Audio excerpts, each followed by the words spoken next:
భక్తుడు అంటున్నాడు, ఎంతకాలం నా గౌరవాన్ని అవమానముగా మారుస్తారు?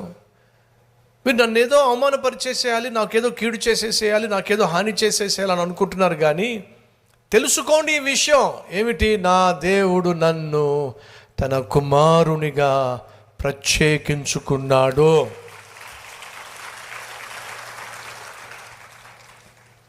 మొదటిగా ప్రాధేయపడడం, రెండోదిగా ప్రశ్నించటం, మూడోదిగా ప్రత్యేకపరచటం. ఏమంటున్నాడు? యెహోవా తన భక్తులను తనకు ఏర్పరచుకొనుచున్నాడని తెలుసుకోండి. యెహోవా తన భక్తులను, తన బిడ్డలను ఏర్పరచుకున్నాడు అంటే అర్థం ఏమిటి? చీకటి నుండి వేరుపరిచాడు అంటే అర్థం ఏమిటి? పాపము నుండి ప్రత్యేకపరుచుకున్నాడు. నేను ఆయన సొత్తు, నేను దేవుని సొత్తు. ఆయన నన్ను ఏర్పరచుకున్నాడు, ఆయన నన్ను ప్రత్యేకించుకున్నాడు. ఇప్పుడు నేను ఆయన చేతిలో ఉన్నాను, ఇప్పుడు నేను ఆయన సొత్తు.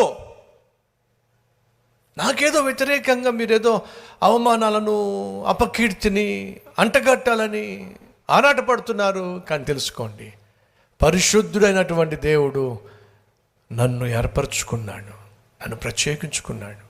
ప్రియ సహోదరి సహోదరులు, మళ్ళీ ఎంతమంది ధైర్యంగా చెప్పగలరు దేవుడు నన్ను ప్రత్యేకించుకున్నాడు? ఒకప్పుడు పాపిష్టోడిని, పాపంలో మునిగి తేలిన వాడిని, కానీ ఆ పాపము నుండి దేవుడు నన్ను ప్రత్యేకించుకున్నాడు.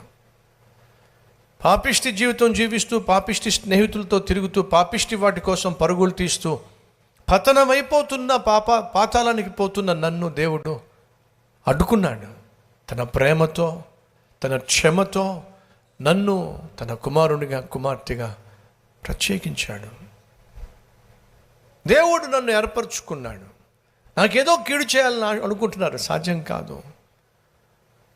ఒకవైపు ప్రార్థనతో, మరోవైపు ప్రస్తుతిస్తూ ఈ కీర్తన రాశాడు. యెహోవా తన భక్తులను ఏర్పరచుకొనుచున్నాడని తెలుసుకొను.